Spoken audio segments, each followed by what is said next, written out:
So when we talk about agendas being pushed nonstop in Hollywood, we always talk about a bunch of different agendas. One of which, obviously, being the LGBTQ one. It's been very well known at this point that that agenda is taking precedent over storytelling. I don't care what people want to say about, oh, just let these characters exist. There's no problem with them existing. Nobody cares that you exist, dude. That's the problem. Like, you want to put yourself out in people's faces, and then when you complain when people want to complain about you being in their face, it's such a weird thing. But now, apparently, with the Guardians of the Galaxy, the last one, Volume 3, James Gunn decided to want to make Nebula into looking like a man, and there's been different posters being posted about the character and how radically they changed it to look like a man. It's very interesting. So let's get into the article, guys. This one comes to us from Bounding Into Comics, and right off the bat, you can see the picture comparison from older Nebula to the new one. And I mean, come on, this is pretty spot on. It's like right on the nose. Look how curvy, for the most part, somewhat curvy. I mean, she wasn't like super curvy, but still, look how curvy Nebula looks on the poster and in the movies. And now look at how Nebula looks.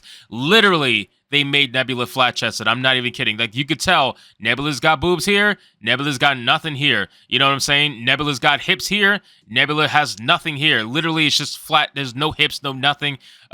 Again, it is terrible what they're doing and what they're trying to push as okay. I understand you want to exist, no problem. You can go exist, but you should be able to exist like everybody else. That's the issue. Everybody else moves around the world and moves around life being perfectly fine, just existing, but you want to be the one to shout to the rooftop about how you are special, but you also want to just not be special. You can't be special and then not special at the same time. It's an oxymoron. It doesn't make any sense. It says Marvel Studios' Guardians of the Galaxy Volume 3 accused of pushing transgender ideology by making Karen Gillan's Nebula look like a man. Marvel Studios is already promoting Guardians of the Galaxy Volume 3 as Ant-Man and the Wasp: Quantumania hits theaters and bombed, by the way, and the film's promotion material is coming under fire for promoting transgender ideology by making Karen Gillan's Nebula look more like a man. Marvel Studios and the Walt Disney Company released a new poster for the film, showcasing the Guardians team, including Karen Gillan's Nebula, which she positioned to make her chest look flat and her hips look more like a man's. So this is the full poster right here, and I mean, if you look at Nebula, she looks no different from any other dude here. I mean, it's really sad. It's really sad. Like, she looks flat-chested just like all the other guys. It's crazy. YouTuber Nerdrotic noted the difference between this new poster and a character poster featuring Nebula from the first Guardians of the Galaxy film. He wrote on Twitter how it started and how it's going. Yeah, I saw that Twitter post from Nerdrotic, and it's 100% accurate.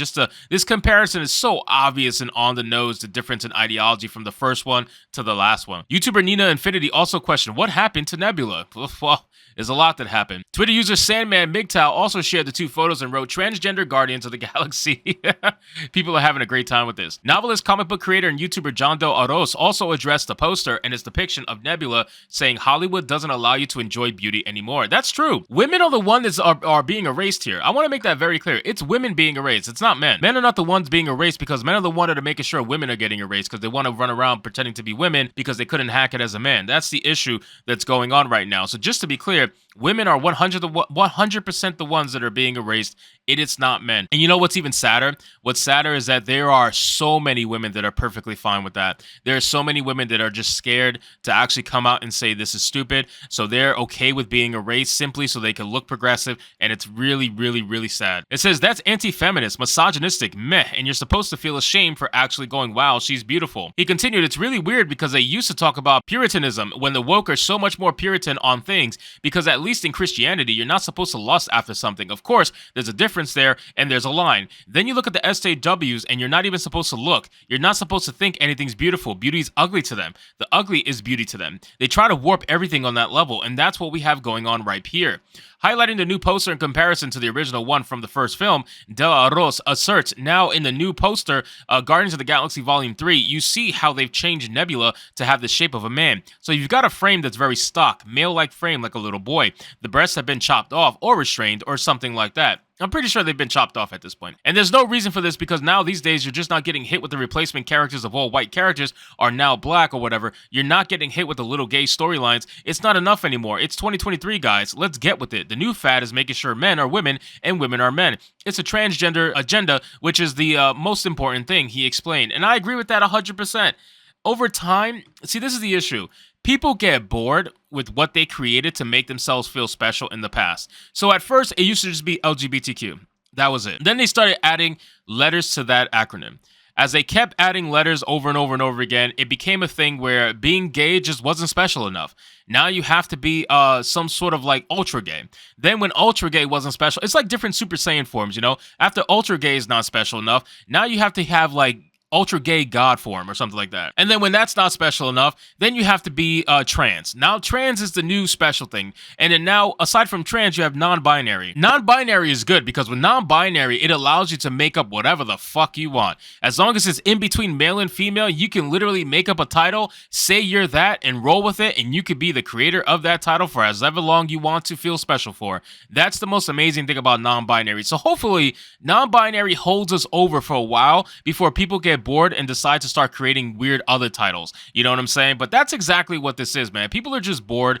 They have no idea how to feel special anymore. You know, being emo back in the day was the way to be different. You know, being a nerd was the way to be different, aside from being the jock or the typical high school, you know, popular kid. They had different ways to make you different, and people used to join those crowds depending on how they felt. But at the end of the day, none of it was this crazy ideology shit where people are cutting off body parts that are perfectly healthy to make themselves feel a certain way, and you have corporations and companies profiting off of these surgeries simply because they want to make as much money as possible while the fad is hot. It's just crazy to me, man. So Dell also goes on to reference Disney executives' numerous comments during their flight with the state of Florida over a bill that banned the teaching of blah, blah, blah we already know.